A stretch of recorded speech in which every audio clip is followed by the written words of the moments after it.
Good morning students. जैसा कि पिछले क्लास में हम लोग क्वेश्चन नंबर 12 तक देखे थे, ठीक है ना, और आज क्वेश्चन नंबर 13 देख रहे हैं। तो क्वेश्चन नंबर 13 जो दिया हुआ है वो ज्यामिति पर आधारित प्रश्न दिया हुआ है, ठीक है ना। तो इसको हम लोग सॉल्व करते हैं। तो क्वेश्चन में ऐसे लिखा हुआ है कि x और y दो संख्याएँ हैं, x और y दो संख्या दे दिया है। तो एक को हम पहला मान लेते हैं और दूसरे को हम लोग दूसरा मान लेते हैं, ठीक है ना।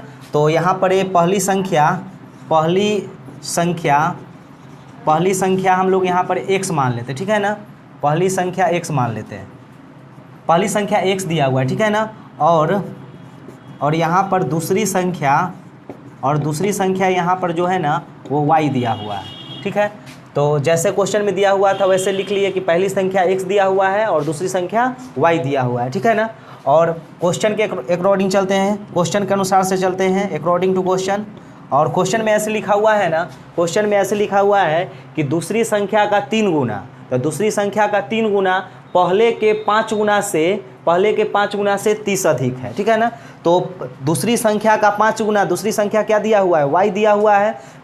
दूसरी संख्या का कितना, 3 गुना बोला है। तो दूसरी संख्या कितना दिया हुआ है क्वेश्चन में, तो क्वेश्चन में y दिया हुआ है। तो दूसरी संख्या का 3 गुना, तो दूसरी संख्या में अगर हम 3 से गुना कर देते हैं ना, क्वेश्चन में लिखा हुआ है कि दूसरी संख्या में अगर 3 से अगर गुना कर दीजिएगा तो ये पहली संख्या के 5 गुना से 30 अधिक हो जाएगा। मतलब इसमें अगर दूसरी संख्या में अगर 3 से अगर हम गुना कर देंगे ना, दूसरी संख्या में अगर 3 से गुना कर देंगे तो ये वाला जो नंबर मिलेगा ना हमको, ये पहली संख्या के 5 गुना से 30 अधिक मिलेगा। ये वाला जो संख्या मिलेगा ना, ये पहली संख्या के 5 गुना से 30 अधिक मिलेगा। ये जो 3y जो मिला है ना, वो पहली संख्या के 5 गुना से 30 अधिक मिला है, ठीक है ना। तो पहली संख्या के 5 गुना से 30 अधिक कर देंगे तो दोनों इक्वेशन आपस में क्या हो जाएगा, बराबर हो जाएगा। तो दोनों आपस में क्या हो जाएगा, बराबर हो जाएगा। अब सबको उस तरफ ले चलते हैं, तो यहाँ पर हो जाएगा 5x और इसको इधर ले जाएंगे तो प्लस होता क्या हो जाएगा, माइनस हो जाएगा। और इधर ही है, ये है, तो ये प्लस कितना हो जाएगा, 30 बराबर कितना आ जाएगा, 0 हो जाएगा। अच्छा, अब यहाँ से वेरिएबल को एक तरफ करते हैं, कांस्टेंट को एक तरफ करते हैं। तो 30 प्लस में है तो इधर जाके क्या हो जाएगा, माइनस हो जाएगा। तो इससे इक्वेशन नंबर फर्स्ट बन गया, ठीक है ना। और दूसरे नंबर इक्वेशन के लिए यहाँ से दिया हुआ है ये कि किसी त्रिभुज ABC में पाया गया कि angle A x degree, angle B 3x और एंगल C y दिया हुआ है, ठीक है ना। तो एक त्रिभुज बना लेते हैं। त्रिभुज बनाने का आप लोगों को कोई ज़रूरत नहीं है, लेकिन अगर त्रिभुज बनाना चाहते हैं तो बना सकते हैं। जैसे ABC एक त्रिभुज है जिसमें एंगल A जो दिया हुआ है ना, एंगल A दिया हुआ है x डिग्री और एंगल B दिया हुआ है 3x दिया हुआ है और एंगल C जो दिया हुआ है y दिया हुआ है, ठीक है ना। तो हम लोग जानते हैं कि त्रिभुज के तीनों कोनों का योग 180 डिग्री होता है। तो यहाँ से लिख लेते हैं, त्रिभुज के तीनों कोनों का योग बराबर 180 डिग्री, ठीक है ना। तो यहाँ से angle A plus angle B plus angle C बराबर कितना हो जाएगा, 180 डिग्री हो जाएगा। एंगल A का मान कितना दिया हुआ है, x दिया हुआ है। एंगल B का मान 3x दिया हुआ है और एंगल C का मान y दिया हुआ है, बराबर 180 हो जाएगा। इसको ऐड करेंगे और 4x प्लस y बराबर कितना हो जाएगा, 180 हो जाएगा, ठीक है ना। ये इससे इक्वेशन नंबर 2 निकल जाएगा। दोनों इक्वेशन को हम लोग सॉल्व करते हैं, ठीक है ना। देखिए दोनों इक्वेशन को सॉल्व करते हैं।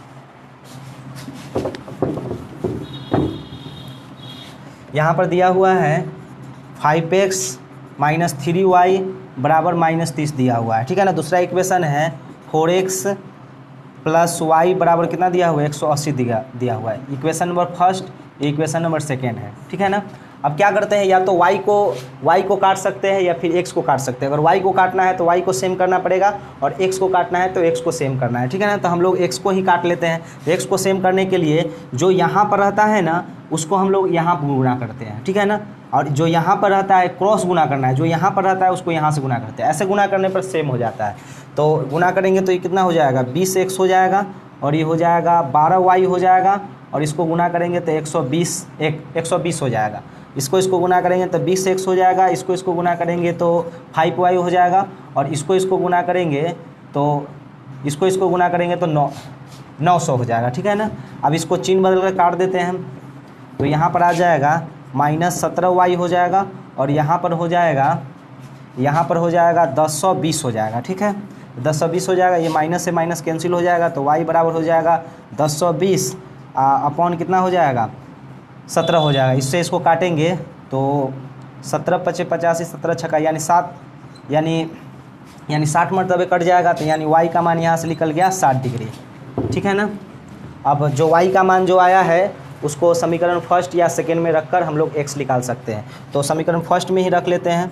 समीकरण फर्स्ट में y का मान रखने पर, तो समीकरण फर्स्ट में y का मान रख कर देखते हैं यहाँ से। तो यहाँ से देख लीजिए, यहाँ दिया हुआ है 5x माइनस 3y बराबर माइनस 30 दिया हुआ है।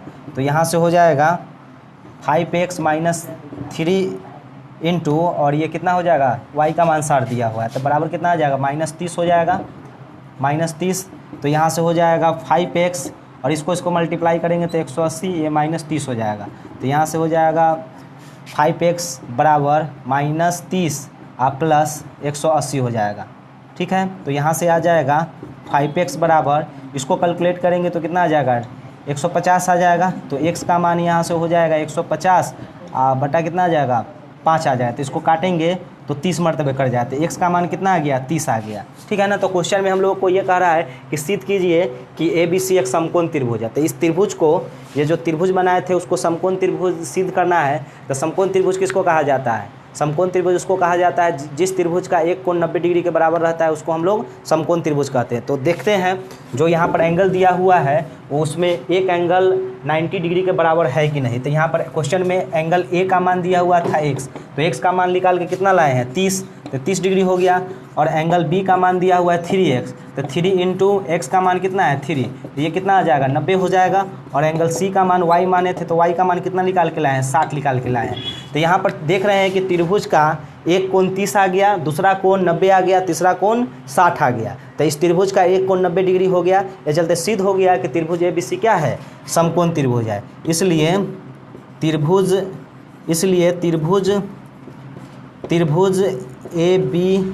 ABC एक समकोण त्रिभुज है। ठीक है ना। तो सिद्ध हो गया, नोट कर लीजिए सब आदमी।